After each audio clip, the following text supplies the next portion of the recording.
नमस्कार दोस्तों, आज हम लेकर आपके समक्ष उपस्थित हुए हैं संविधान का अगला भाग। और हमने लास्ट वीडियो में चर्चा की थी मूल कर्तव्य नहीं, मूल अधिकार पढ़ रहे थे हम लोग। मूल अधिकार के बाद में हम लोगों ने राज्य के नीति निर्देशक तत्वों के बारे में चर्चा की थी, जो कि भाग 4 से संबंधित था। और आज हम लोग पढ़ते हैं भाग 4A, जो मौलिक कर्तव्यों से संबंधित है। और इनके बारे में आज हम उन सभी प्रश्नों के बारे में चर्चा करेंगे जो मौलिक कर्तव्य से हमारी परीक्षाओं में पूछे जाते हैं, खास करके वनडे एग्जाम या सिविल सर्विसेज। तो हम इसके अंतर्गत जो भी प्रश्न पिछले वर्षों में पूछे गए हैं या जो अन्य आने वाले वर्षों में पूछे जाएंगे, उन सभी को कवर करने का प्रयास करते हैं।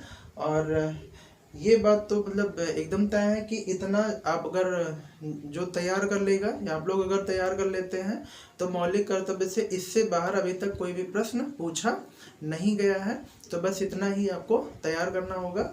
तो देखते हैं कि मौलिक कर्तव्य से संबंधित आज जो हम लोग पढ़ेंगे उसमें क्या क्या है।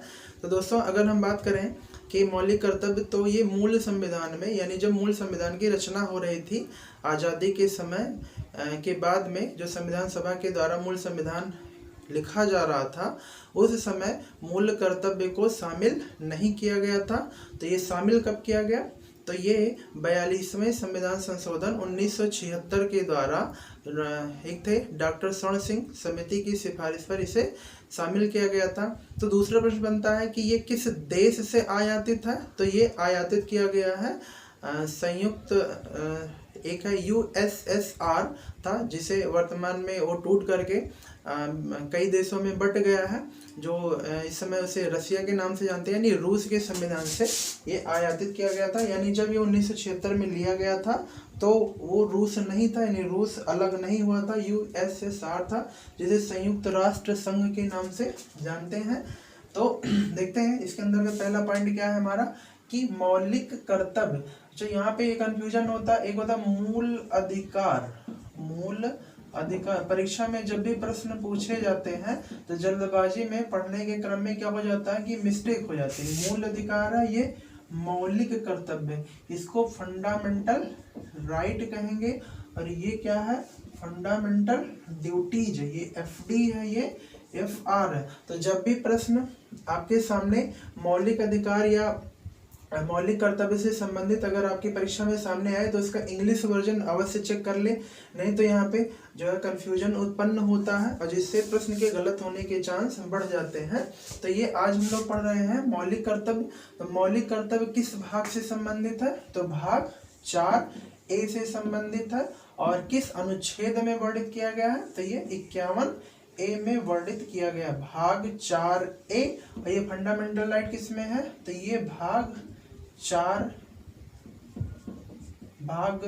ये है 3 में है। और 4 में हमने लास्ट क्लास में चर्चा की थी, DPSP है, यानी राज्य के नीति निर्देशक तत्व। अच्छा, ये कहाँ से लिया गया है? तो लिया गया है रूस के संविधान से। रूस के संविधान से लिया गया। अगर मान लो रूस नहीं है तो वहां पे दिया रहता है संयुक्त राष्ट्र संघ। संयुक्त राष्ट्र संघ, या इंग्लिश वर्जन में USSR लिखा रहता है। तो क्योंकि जब ये भारत के संविधान में शामिल किया गया था तो उस समय जो है रूस अलग नहीं था, वो USSR था। यानी ये 90 के दशक में USSR जो है कई खंडों में विभाजित हो गया, और जिसमें सबसे बड़ा जो देश है वो रूस है। तो अगर रूस ऑप्शन में है तो रूस, नहीं तो संयुक्त राष्ट्र संघ जो है हमारा आंसर सही होगा। यानी वहां के संविधान से लिया गया है। आगे हम देखते हैं कि किस संविधान संशोधन के तहत। तो ये 42वें संविधान संशोधन के तहत 1976 में जोड़ा गया। 42वें संविधान संशोधन को मिनी संविधान भी कहा जाता है, जिसे मिनी संविधान भी कहा जाता है। मिनी संविधान, यानी 42वें संविधान में संशोधन के अंतर्गत संविधान में इतने बदलाव किए गए कि इसे मिनी संविधान ही कहा जाने लगा। और इस यानी मौलिक कर्तव्य को संविधान में लागू करने के लिए किस समिति ने सिफारिश किया था? तो वो थे डॉक्टर स्वर्ण सिंह समिति ने इसे संविधान में लाने के लिए सिफारिश की थी। तो यानी इनकी सिफारिश पर जो ये लागू किया गया था। प्रारंभ में यानी 1976 में जब मौलिक कर्तव्यों को संविधान में जोड़ा गया तो उस समय कुल इनकी संख्या कितनी थी? तो इनकी संख्या थी 10 मौलिक कर्तव्य जोड़े गए थे। लेकिन जो है 86वां संविधान संशोधन 2002 के द्वारा 1 बढ़ा दिया गया। यानी वर्तमान में इनकी संख्या बढ़कर कितनी हो गई है? 11।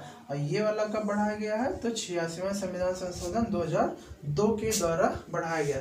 तो दोस्तों इतने ही प्रश्न आपकी परीक्षाओं में बनते हैं, इससे ज़्यादा मौलिक कर्तव्य से रिलेटेड प्रश्न नहीं बने हैं। फिलहाल हम ये चर्चा कर लेते हैं कि वो जो 11 मौलिक कर्तव्य हैं वो कौन कौन से हैं। तो मौलिक कर्तव्य में पहले में क्या लिखा है? संविधान का पालन करे, यानी जो भी देश का नागरिक हो उससे ये अपेक्षा रहेगी कि वह संविधान का पालन करे, उसके आदर्शों, संस्थाओं, मूल्यों, प्रतीकों आदि के प्रति जो है सम्मान व्यक्त करे। आदर्शों का मतलब कि जो हमारी परंपरा रही है, यानी जो हमारे संस्थान कॉन्स्टिट्यूशंस हैं उनमें जो है आस्था रखे और उनके प्रति सम्मान व्यक्त करे। जैसे हो गया कि राष्ट्रीय झंडा हो गया, और भी जो भी संवैधानिक संस्थान है, नियम कानून को मानना जो है, ये सारी चीज़ें जो है इसके अंतर्गत आती हैं। वैसे दोस्तों अगर हम बात करें कि हमारे कर्तव्य को और क्या कर्तव्य होने चाहिए थे जो इसमें जोड़ा जाना चाहिए था, तो जैसे कि मान लीजिए इसमें प्रत्येक नागरिक का यह कर्तव्य होगा कि वो समय से अपना कर जमा करे, और प्रत्येक नागरिक का ये कर्तव्य होगा कि मतदान करे और रोड नियमों का पालन करें। तो ये सब भी नागरिक के कर्तव्य के अंतर्गत जोड़े जाने चाहिए थे, जो वर्तमान समय में ये आवश्यक पॉइंट है। हो सकता है कि जब ये जोड़ा गया था तो ये आवश्यक पॉइंट नहीं था, लेकिन वर्तमान समय में ये आवश्यक बिंदु हो गए हैं, जिनको सरकार को चाहिए कि एक और संविधान संशोधन करके इसको लागू करे कि ऐसे कुछ और कर्तव्य हैं जो इनमें जोड़ा जाना चाहिए। ये मेरा व्यक्तिगत राय है। आगे देखते हैं दूसरे में क्या है? संविधान स्वतंत्रता आंदोलन के दौरान अर्जित किए गए मूल्यों, आदर्शों को हृदय में संजोए। यानी जो भी स्वतंत्रता आंदोलन के समय जो भी चीजें घटनाएं घटित हुई थी, तो उनसे जो हमें अर्जित किया गया, जो हमें प्राप्त हुआ है, जो मूल्य प्राप्त हुए, जो आदर्श मिले हैं, वो हमें धारण करना चाहिए। देश की एकता, अखंडता बनाए रखें, मतलब आप कुछ ऐसे आचरण धारण करें जिससे देश की एकता और अखंडता अक्षुण्ण रहे, यानी उस पर कोई खतरा ना हो। फिर बुलाए जाने पर देश की सेवा करें, जब भी आपको बुलाया जाए तब आप देश की सेवा के लिए तत्पर रहें। 5वां है सामाजिक समरसता और भ्रातृत्व भावना का विकास करें। 6ठे के अंतर्गत हम देखें क्या लिखा गया है? हमारी संस्कृति की गौरवशाली परंपरा का महत्व समझे और उसे बनाए रखे। 7वें में क्या लिखा गया है? प्राकृतिक पर्यावरण की रक्षा करें और वैज्ञानिक दृष्टिकोण का विकास करें। ये सब मौलिक कर्तव्य के अंतर्गत है। सार्वजनिक संपत्ति की सुरक्षा करें, यानी जो भी रेल वगैरह है या जो भी सरकारी चीज़ें हैं उनकी सुरक्षा करें, ना कि जो है उसे नुकसान पहुंचाए। फिर व्यक्तिगत और सामूहिक गतिविधियों में देश को उन्नयन की तरफ ले जाने का प्रयत्न करें। मतलब आप चाहे व्यक्तिगत हो चाहे सामूहिक रूप से हो, जो भी कार्य करें वो देश के उन्नयन में सहायक हो, ऐसा आप जो है काम करें। फिर है लास्ट वाला, यही पूछे जाने की संभावना ज़्यादा रहती है कि प्रत्येक माँ बाप का यह कर्तव्य होगा कि वह 6 से 14 वर्ष तक के बीच अपने बच्चों को शिक्षा का अवसर उपलब्ध करवाए। यानी 6 से 14 वर्ष तक के जो बच्चे हैं उनको शिक्षा का अवसर उपलब्ध करवाना उनके माँ बाप का कर्तव्य होगा। और यही जोड़ा गया था कब? 86वां संविधान संशोधन 2002। तो दोस्तों 86वें संविधान संशोधन के बारे में अगर हम चर्चा करें तो एक था डीपीएसपी में पार्ट था 6 से 14 वर्ष तक के बच्चों को निःशुल्क शिक्षा देना। तो ये उठा करके यानी डीपीएसपी के आर्टिकल 45 को उठा करके कहाँ पे स्थानांतरित कर दिया गया?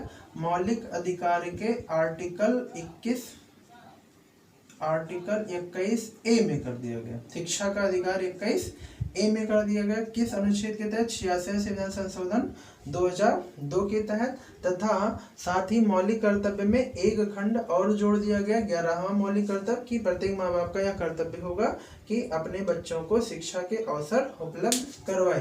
तो दोस्तों आज ये हमारा पार्ट मौलिक कर्तव्य को लेकर के था और ये कंप्लीट हुआ और यहीं से ही सारे प्रश्न पूछे जाते हैं गिने चुने। और लेकिन ध्यान देने वाली बात ये होती है इसमें कि जो मौलिक अधिकार या मूल अधिकार है और मौलिक कर्तव्य, ये पढ़ने में कन्फ्यूजन नहीं होना चाहिए। जिनका पढ़ने में कन्फ्यूजन होता है निश्चित है कि उनका प्रश्न गलत हो जाएगा। तो ध्यान रखना है कि जब भी ऐसा आए तो पेपर में जो इंग्लिश वर्जन दिया रहता है उनको आप अवश्य देखें। तो इसी के तहत इसी के बाद हम अपनी ये मेरा जो क्लास है ये संपन्न हुआ और अगले वीडियो में हम लेकर आपके समक्ष उपस्थित होंगे जो राष्ट्रपति हैं, उनके बारे में हम लोग चर्चा करेंगे। धन्यवाद।